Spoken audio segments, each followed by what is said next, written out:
a muralha quebra e o chamado que nasce. O vento quente de Suzã soprava sobre os papiros espalhados na mesa de Neemias. Ele era copeiro do rei Artaxerxes, homem de confiança, mas naquela tarde, seu coração pesava mais que o cálice de ouro em suas mãos. Seus irmãos haviam chegado da Judéia com notícias que lhe roubaram o sono. Os que sobreviveram ao exílio estão lá na província, em grande miséria e desonra. O muro de Jerusalém está derrubado, e suas portas, queimadas. Neemias sentou-se, e pela primeira vez em anos, deixou que as lágrimas escorressem.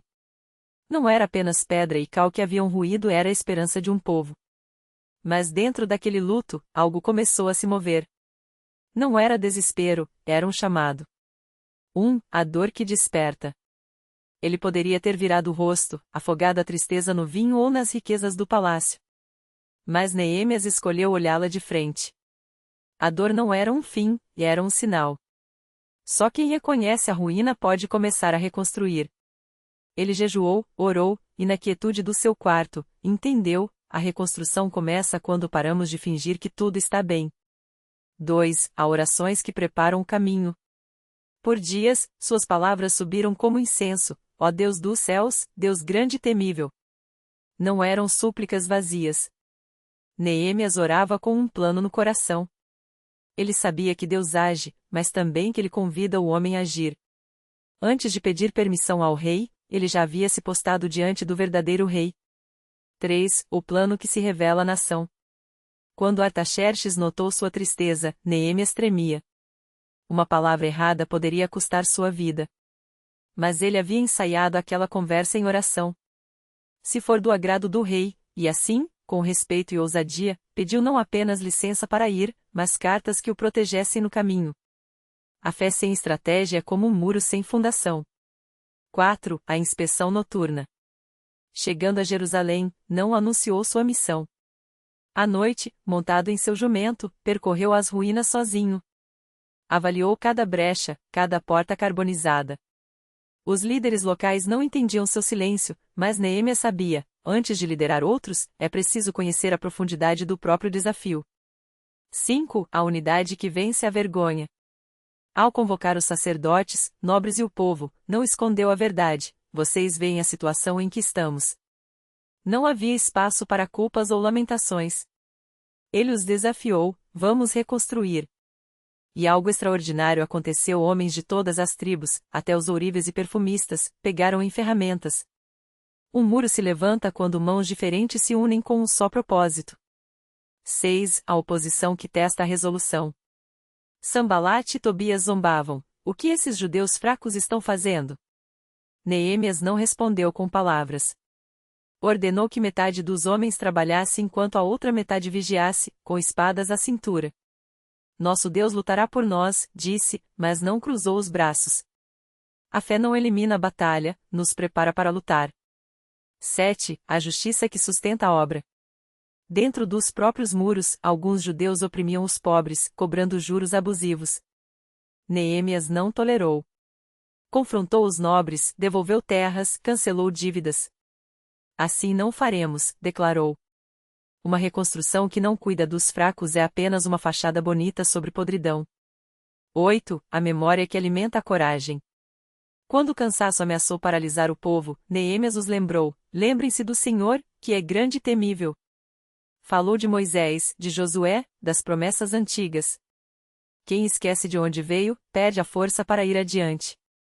9. A vigilância contra a distração. Sambalat tentou armadilhas: venham, encontremo-nos nos vales. Neemias respondeu: estou fazendo uma grande obra e não posso descer. O inimigo não precisa destruir o muro, basta desviar sua atenção. 10. A celebração que renova as forças. Quando o muro ficou pronto em apenas 52 dias, o povo se reuniu não para descansar, mas para ouvir a lei. Esdras leu as Escrituras, e o choro se transformou em alegria. A obra material é importante, mas o espírito precisa ser reconstruído primeiro. 11. A purificação que consolida a vitória. Neemias não parou no muro. Expulsou os estrangeiros do templo, restaurou os dízimos, separou o povo das alianças impuras. Reconstruir é também limpar, tirar o que contamina, escolher de novo a santidade. 12. A herança que transcende. Anos depois, quando Neemias voltou a Jerusalém, encontrou o templo profanado, os sábados violados. Mais uma vez, agiu. Não por obrigação, mas porque entendia, a verdadeira reconstrução não é um projeto, é um legado. Cada geração deve escolher, todos os dias, levantar suas pedras. O muro de Jerusalém ainda está de pé não por causa da argamassa, mas porque um homem escolheu não se curvar diante das ruínas. E hoje, quem passar por suas portas talvez não saiba seu nome, mas sentirá no ar o eco de uma verdade: toda vida que parece destruída é, na verdade, um convite para reconstruir. O vento soprava entre as fissuras das pedras, carregando o cheiro de pão recém-assado e o murmúrio das vozes que se misturavam ao som dos martelos distantes. Jerusalém respirava, mas não como antes. Não como nos dias em que as chamas devoravam suas portas, nem como naqueles em que os muros eram apenas escombros sob os pés dos que passavam sem olhar.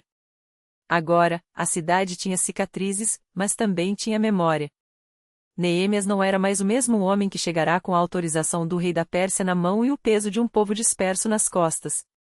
Os anos tinham gravado linhas em seu rosto, mas também uma quietude nos olhos daquela que só vem quando se aprende que a batalha não termina com a última pedra assentada.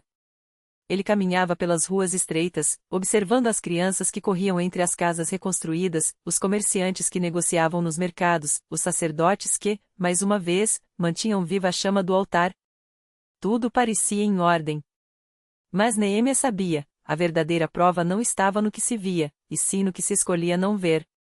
Foi no terceiro mês depois de seu retorno que os rumores chegaram até ele. Primeiro, sussurros nos pátios do templo, depois, olhares furtivos quando ele passava.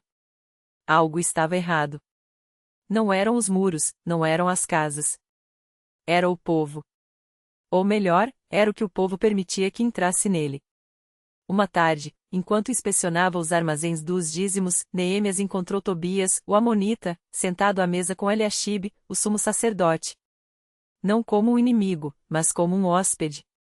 Não como um estrangeiro, mas como alguém que tinha direito àqueles espaços. E pior, como alguém que já não precisava se esconder. Os olhos de Neemias arderam, mas ele não disse nada. Não ali. Não assim. Naquela noite, enquanto a lua prateava as pedras do muro, ele reuniu os líderes. Não houve gritos, não houve ameaças. Apenas uma pergunta, feita com uma calma que gelou o sangue dos que a ouviram. O que é um templo senão um lugar onde Deus escolhe habitar? E o que somos nós, se permitimos que o que lhe abomina ocupe o lugar que lhe pertence? O silêncio que se seguiu foi mais eloquente que qualquer resposta. Neemias não precisava de desculpas. Precisava de ação. Ao amanhecer, Tobias foi expulso. Não com violência, mas com uma firmeza que não deixava espaço para dúvidas. Os cômodos que lhe haviam sido dados daqueles que, por direito, pertenciam aos levitas foram esvaziados, limpos, consagrados de novo. Os dízimos, que haviam sido negligenciados, foram restaurados. E os que haviam se casado com mulheres estrangeiras, trazendo para dentro de Israel alianças que diluíam a fé, foram chamados a escolher, ou a lei de seus antepassados, ou os caminhos que os afastavam dela. Alguns choraram. Outros resistiram. Mas no final, como sempre, a escolha foi deles. Neemias não governava por medo. Governava por memória. Sabia que um povo sem raízes é como um muro sem fundação, pode até ficar de pé por um tempo, mas o primeiro vento forte o derrubará. Por isso, todos os sábados, quando o som do chofar anunciava o descanso, ele se postava à porta da cidade e observava. Não para vigiar, mas para lembrar. Para que ninguém esquecesse que a liberdade não é a ausência de limites, mas a escolha de pertencer a algo maior que si mesmo. Anos se passaram.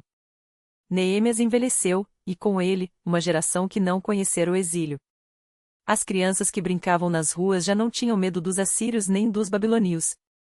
Para elas, Jerusalém sempre fora assim, forte, viva, sua. Mas Neemias sabia que a verdadeira prova viria quando ele já não estivesse ali para lembrá-las.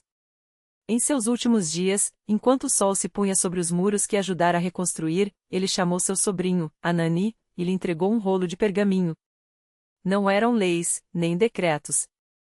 Eram palavras escritas à mão, com tinta que às vezes borrava onde as lágrimas haviam caído. Filho, um muro não se mantém de pé só por causa das pedras. Ele permanece porque alguém, em algum momento, decidiu que valia a pena lutar por ele. Não importa quantas vezes ruam, quantas vezes sejam profanados, quantas vezes o povo esqueça. O que importa é que sempre haverá alguém disposto a pegar os escombros e começar de novo. Essa é a herança que deixo para você, não um reino, não riqueza, mas a certeza de que reconstruir é sempre possível. Mesmo quando ninguém mais acredita. Hanani guardou o pergaminho. E quando Neemias fechou os olhos pela última vez, não foi com tristeza, mas com a quietude de quem sabe que algumas sementes só germinam depois que quem as plantou já se foi. O muro permaneceu. E com ele, a escolha. Os anos que se seguiram foram como o vento sobre as pedras, persistentes, invisíveis, mas esculpindo, pouco a pouco, o que permaneceria. Hanani não herdara o título de copeiro, nem a confiança do rei persa a que lhes eram fardos que Neemias levará consigo para a terra. Em vez disso, herdará algo mais pesado, a memória de um muro e a responsabilidade de decidir o que fazer com ela. Jerusalém não era mais a mesma. As portas de madeira e de peixes, outrora carbonizadas, agora se erguiam firmes, mas a cidade ainda respirava com a cautela de quem fora traída muitas vezes.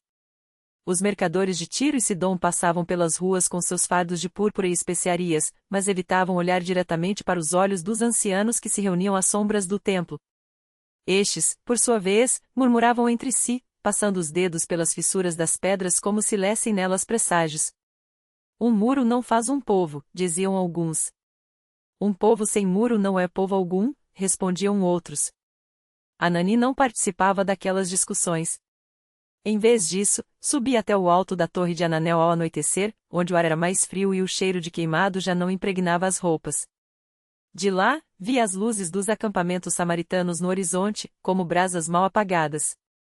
Sabia que eles também observavam. Esperavam. Não por uma guerra aquilo seria simples, mas pelo momento em que o cansaço vencesse a memória, e as pedras voltassem a ser apenas pedras. Foi numa dessas noites que ele encontrou a menina. Ela estava sentada junto à base do muro, os joelhos encostados no peito, os dedos traçando linhas na poeira. Não chorava, mas havia algo em seu silêncio que fazia mais barulho que os gritos dos vendedores no mercado. Hanani se agachou a seu lado e viu o que ela desenhava. Não era uma casa, nem um animal, mas uma mão aberta, com 5 riscos profundos marcando a palma. Isso é um voto? Perguntou ele. A menina sacudiu a cabeça, sem erguer os olhos. É o que sobrou. Hanani não insistiu. Sabia reconhecer o peso de uma resposta que não queria ser dada. Em vez disso, tirou do bolso o pergaminho de Neemias, já desgastado nas bordas, e o estendeu para ela. Você sabe ler? Ela hesitou, então esticou os dedos sujos de terra e tocou o papel como se temesse queimá-lo. Os olhos, quando finalmente o encontraram, eram de um verde tão claro que pareciam roubar a luz das estrelas. Meu pai dizia que as palavras são como sementes. Algumas crescem mesmo quando jogadas em pedra. Hanani sorriu sem querer. Era a primeira vez em meses que algo dentro dele se movia sem dor. Então vamos plantá-las, disse. E assim começou. Não foi um reino que nasceu ali, nem um exército, nem sequer um plano. Foi algo mais perigoso, uma ideia que se espalhou como rachaduras no granito. A menina que se chamava Tamar, como a tamareira que sobrevive onde nada mais cresce, passou a voltar todas as noites, e com ela vieram outros. Primeiro, crianças que não tinham nada a perder, depois, mulheres cujos maridos haviam morrido reconstruindo o que os avós deles haviam destruído, por fim, homens que carregavam nas costas o peso de promessas antigas demais para serem lembradas, mas novas demais para serem esquecidas. Eles não erguiam muros. Em vez disso, limpavam os escombros que ainda sobravam nos cantos, removiam as ervas daninhas que cresciam entre as juntas das pedras, e quando ninguém olhava escreviam nas paredes com carvão: aqui esteve alguém que não desistiu. Os samaritanos, é claro, notaram. Primeiro, riram. Depois, mandaram mensageiros com ameaças veladas. Por fim, numa madrugada sem lua, tentaram derrubar um trecho do muro perto da Porta das Águas. Mas quando chegaram com suas alavancas e martelos, encontraram Tamar e uma dúzia de crianças sentadas em círculo, cantando uma canção tão antiga que nem elas sabiam de onde a tinham aprendido. Os homens hesitaram. Pedras não se importam com canções, mas homens, sim. E quando o primeiro deles baixou o martelo, os outros fizeram o mesmo. Hanani observava tudo da torre, o pergaminho de Neemias agora guardado no peito, junto ao coração. Sabia que aquilo não duraria para sempre. Que viriam outros invernos, outras guerras, outros muros a serem reconstruídos. Mas, pela primeira vez, entendia o que Neemias quisera dizer: não se tratava de fazer durar. Tratava-se de fazer valer a pena, mesmo que por um instante. Quando o sol nasceu sobre Jerusalém, o muro ainda estava de pé. E dessa vez, não era só de pedra. O vento que descia das colinas trazia o cheiro de pão recém-assado e o murmúrio das crianças que, agora, corriam entre as ruínas como se fossem labirintos feitos só para elas. Tamar permanecia sentada no mesmo lugar onde os homens tinham baixado seus martelos, os dedos ainda tremendo levemente ao tocar as cordas de uma lira que não estava mais lá. A canção, porém, continuava ecoando não nos ouvidos, mas no peito de quem passava por perto, como se as pedras mesmas a tivessem absorvido e agora a devolvessem em suspiros. Hanani desceu da torre quando o último dos trabalhadores se foi, levando consigo o peso de uma ordem não cumprida. Não falou nada a Tamar, apenas sentou-se ao seu lado e estendeu a mão, aberta. Ela olhou para a palma dele, onde repousava uma pequena pedra lisa, do tamanho de uma azeitona, com veios brancos como cicatrizes. Encontrei isso entre os escombros do porto de Jafa, disse Hanani, baixinho. Um mercador me disse que vem do fundo do mar. Que as ondas a poliram por séculos antes de jogá-la na praia. Tamar pegou a pedra e a apertou contra a própria testa, fechando os olhos. Quando os abriu novamente, havia algo diferente em seu olhar, não uma certeza, mas uma espécie de permissão. Eles vão voltar, murmurou. Eu sei. E da próxima vez, não vão hesitar. Hanani não respondeu. Em vez disso, apontou para o horizonte, onde as primeiras nuvens do outono começavam a se juntar como exércitos distantes. Olha, disse ele. Tamar seguiu seu dedo e viu, entre as fendas do muro, brotavam pequenos pontos verdes. Não eram ervas daninhas, nem flores silvestres. Eram sementes que as crianças tinham plantado ali, semanas antes, quando ninguém estava olhando trigo, cevada, até uma videira mirrada que agora se enroscava em torno de uma pedra solta. Algo que não deveria sobreviver, mas que, contra toda lógica, teimava em crescer. Neemias não escreveu sobre isso, comentou Tamar, passando os dedos pelas folhas. Ele não precisava. Porque algumas coisas não cabem em pergaminhos. Como o som de uma canção que ninguém ensinou, ou o peso de um martelo que se recusa a cair, ou a maneira como um muro, mesmo quando parece inteiro, sempre tem brechas e são nessas brechas que a vida insiste em se aninhar. Quando a noite caiu, as crianças voltaram, uma a uma, com pedaços de pão e figos roubados das árvores dos jardins vizinhos. Sentaram-se outra vez em círculo, e desta vez não cantaram. Apenas ficaram ali, em silêncio, enquanto Tamar contava uma história sobre um rei que tinha medido o céu com uma corda e encontrado Deus nos espaços entre os nós. Hanani ouviu tudo da sombra da torre, o pergaminho de Neemias agora guardado não mais sobre o coração, mas dentro dele. Sabia que os homens voltariam com mais ordens, mais martelos, mais razões para derrubar o que tinha sido erguidos com suor e lágrimas. Mas também sabia que, enquanto houvesse crianças para plantar sementes nas fendas, e mulheres como Tamar para lembrar canções esquecidas, Jerusalém não seria apenas uma cidade de pedras. Seria uma cidade de pausas. De respiros entre uma guerra e outra. De instantes em que, mesmo sob a ameaça do inverno, algo ousava florescer. E isso, pensou Hanani enquanto o vento levava embora as últimas palavras da história, já era o suficiente.